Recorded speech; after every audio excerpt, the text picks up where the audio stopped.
Welcome back to Investing Talk Podcast. Great to be here. Today we are focusing squarely on SoFi Technologies. We've got the SEC filings, recent analyst reports. Basically, we're digging into the sources you shared. Yep. And we're aiming to answer that one big question everyone seems to have.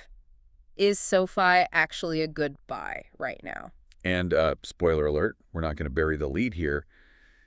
Based on our look at everything, the fundamentals, how they stack up competitively, the technical, the overall picture looks, well, definitely bullish. Bullish enough for what rating? We've landed on an 8.5 out of 10.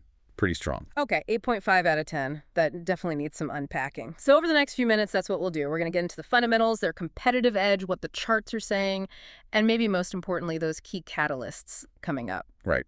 The goal is really to give you the essential insights, to understand where this company might be heading and what that means for potential returns. Exactly. And before we jump in, if you find this kind of analysis useful, please do take a second to subscribe, maybe like the video, leave a comment. It really helps us keep track of what you find valuable. And definitely, if there's another company you want us to look into, drop its name in the comments below. We do read those. Okay, let's start where you have to start. The core numbers, the fundamentals. We're seeing some serious revenue growth here, aren't we? Oh, yeah. It's not just growth, it's accelerated growth. And it's actually outpacing a lot of their fintech peers, which is notable. What kind of numbers are we talking? We're looking at Q2 2025. Revenue hit $1.42 billion. That's a jump of 49% compared to the same quarter last year. Almost 50% year over year for a company this size. Exactly. That kind of speed suggests they're not just growing with the market, they're actively taking share. Probably from older banks or maybe smaller fintechs that don't have SoFi's range. That makes sense. Growth like that points to some real efficiency. But, growth is only half the story. What about profitability? Are margins getting better? Yes, and the sources point to how they're improving. It seems to be driven by smart diversification, specifically their non-interest income. So revenue from the tech platforms, the investment side, not just loans. Precisely. That part of the business is growing faster than the traditional lending side. Yeah. And that's key because it means less reliance on just lending, reducing risk, and smoothing out the path to profit. And management sounds pretty bullish about this continuing. They do. Guidance for Q3 2025 puts revenue between $1.55 and $1.60 billion. But the really interesting part for profitability watchers is the projection for EBITDA margins.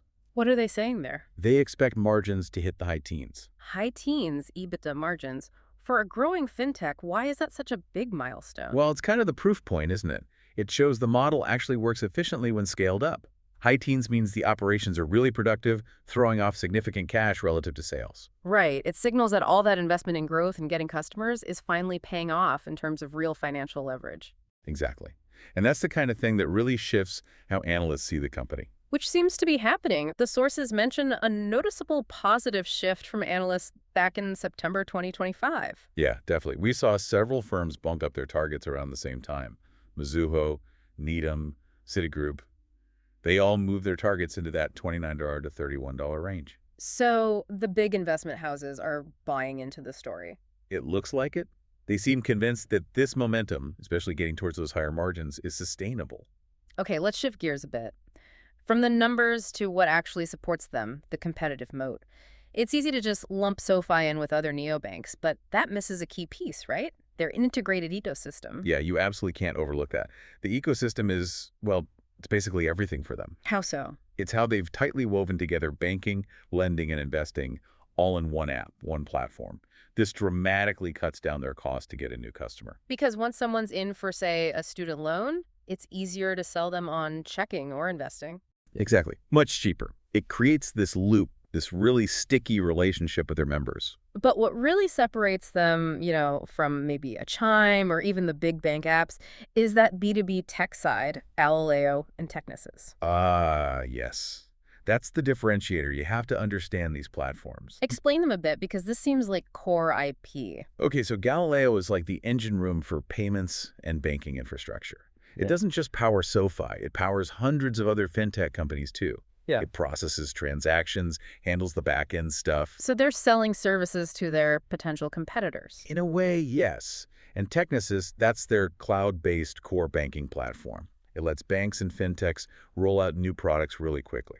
So SoFi isn't just a retail bank. They're selling the technology, the picks and shovels to the whole industry. That gives them revenue streams completely separate from consumer loans, right? Totally independent of consumer credit trends. That's a massive advantage over typical neobanks or even the legacy play. Which makes their balance sheet look even better. The numbers were, what, $26.2 billion in assets versus $16.3 billion in liabilities as of June 30th. Yeah, a solid buffer there, almost $10 billion in equity. And the debt. Long-term debt was around $1.82 billion. Is that manageable given how fast they're growing and the needs of the lending side? Given the size of their assets and, importantly, how much cash they're generating, yes, it looks very manageable. Their operating cash flow was strong, $608 million, just in the first half of 2025. And that was up significantly year over year. Up 85% YoY.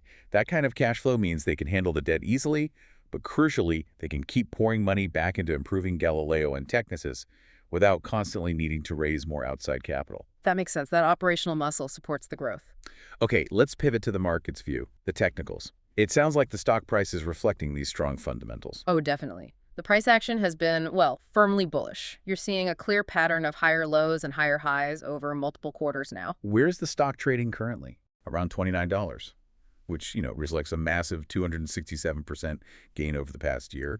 And it's up about 105% just year to date in 2025. Huge run. From a charting perspective, what are the key levels traders are watching? Support and resistance.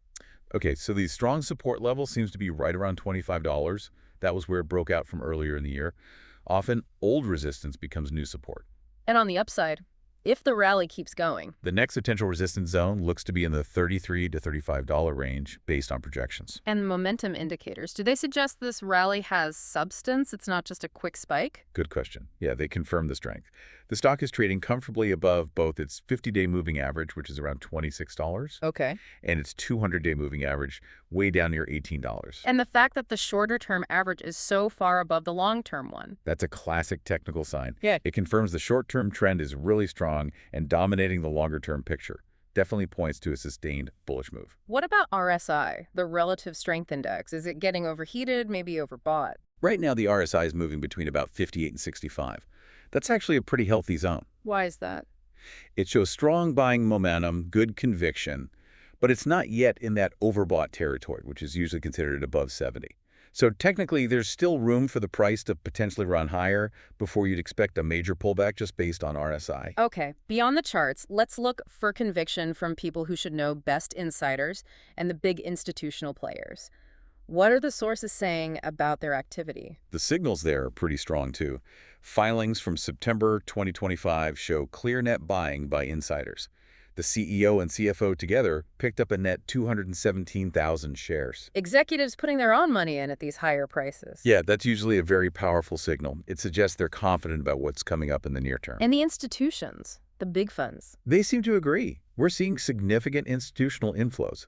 Tracking data shows about $467 million net flowing into the stock just in the third quarter of 2025. Wow, that's a lot of capital. It is. It confirms that the professional money managers are largely buying into this bullish story that the fundamentals are painting. Okay, so let's talk about what could drive things right now. Near-term catalysts. What's coming up in the next, say, 3 months? There are 3 big confirmed events on the radar. First up, the Q3 2025 earnings report. That's due around November 6th. Expectations are high, presumably. Very high. Consensus is looking for strong growth, obviously, but there's also a real chance they could report their first ever full quarter of GAAP profitability. That would be huge, symbolically. A major milestone. What else? Second, later this month, in late October 2025, they're scheduled to launch their expanded investment platform. This is where they're adding fractional shares and crypto trading integration. And new product launches often boost engagement. Typically, yeah. They bring in new users or get existing users more active, which adds value to the whole ecosystem. Sometimes you see a little stock price bump around those launches. Okay, and the third catalyst. That's regulatory. We're anticipating a potential announcement about their updated national bank charter. If that gets approved as expected, it could really open the door for broader lending activities, fewer restrictions, basically new ways to make money. All right, that leads us nicely into the more speculative side, the rumors swirling around. We have to mention them, but emphasize they're not confirmed, right? Absolutely. Got to be clear, these are just market chatter for now. Wow. But there are two big ones getting a lot of attention. What are they? First, there's persistent buzz about a potential partnership with Apple Pay. This got fueled by some SoFi job postings that mention things like embedded card APIs, which sounds like deep technical integration. An Apple partnership would be massive. Huge. Yeah. The second piece of speculation is about spinning off Galileo, that B2B tech segment, as its own company via an IPO, maybe by late 2025. Interesting. Unlocking the value of the tech platform separately. Exactly. Now, again, neither is confirmed. But if either of those things happen, a major partnership like Apple or unlocking Galileo's value through an IPO, you could see some serious short-term upside, potentially way beyond current analyst targets. That kind of speculation is definitely part of the mix right now. Okay, important to keep that context. Now, for balance, we have to talk risks. Even with an 8.5 rating, nothing's risk-free. What are the main concerns highlighted in the sources? The primary risks really circle back to their lending business. Things like earnings volatility that could come from loan performance issues or rising credit risk. Exposure to the broader economy. Yeah, exactly. Because they rely heavily on consumer confidence, people feeling good enough to borrow, they're vulnerable to macroeconomic slowdowns, rising unemployment, inflation pressure. Those things hurt. That makes sense, especially with consumer debt. But wasn't over-reliance on lending part of their challenge before they built out this whole ecosystem? How are they mitigating that risk now? That's a fair question. The sources suggest management is pretty agile here. The argument is that the diversified revenue we talked about, the non-interest income from tech and investments, acts as a cushion. So it offsets potential weakness in lending. That's the idea. Plus, they apparently have proactive provision models where they set aside capital anticipating potential loan losses. And of course, having that strong balance sheet gives them more capacity to weather an economic downturn compared to maybe less capitalized peers. Okay, that provides some reassurance. Looking beyond the next few months now, what are the longer-term drivers we should keep an eye on? Well, the long-term roadmap seems pretty clear, that Galileo IPO spin-off idea. While the timing is speculative, it remains a very credible strategy for unlocking significant value. It will give the market a clean way to value the B2B tech piece separately. Makes sense. What else? International expansion is the other big one. They're planning to move into Latin America, leveraging the Technisys platform, likely starting around Q2 2026. So shifting from just a U.S. focus to becoming a global player. That's the ambition. It really changes the potential scale of the company long term. Okay, so let's synthesize all of this. We've covered the fast growth, the unique competitive structure with that B2B edge, the strong technical picture, and multiple upcoming catalysts. What's the final takeaway for someone listening? Well, what's interesting about SoFi right now is that it seems to offer something for potentially two different types of investors. How so? On one hand, you have those strong near-term catalysts, the Q3 earnings, the platform launch, the charter news. Yeah. That could appeal to folks looking for shorter-term trading opportunities, playing the news flow. Okay. But then on the other hand, you have the underlying structural growth story, that powerful competitive moat from the B2B tech and the long-term international plans. That makes a solid case for it as a core long-term investment, too. So potentially attractive for both shorter-term traders and long-term investors right now. Based on the sources, yeah, that seems to be the conclusion. The bullish rationale covers both time horizons. It's definitely a compelling picture. Okay, as a final thought for you, the listener, to chew on, SoFi's structure is pretty unique, right? That B2B tech segment, Galileo, isn't just another business line. It's arguably the core competitive advantage for their retail business. Right. So here's the question. If they do spin off Galileo in an IPO, which could unlock a lot of value immediately, how might that separation ultimately impact the remaining retail lending business? Does it lose its key differentiator, or does it become maybe even more focused and efficient on its own? That's a really interesting strategic question to think about as this whole story plays out. Does separating the engine weaken the car? Or just clarify the value of both parts? Something to mull over. Thanks for joining us on Investing Talk Podcast. My pleasure.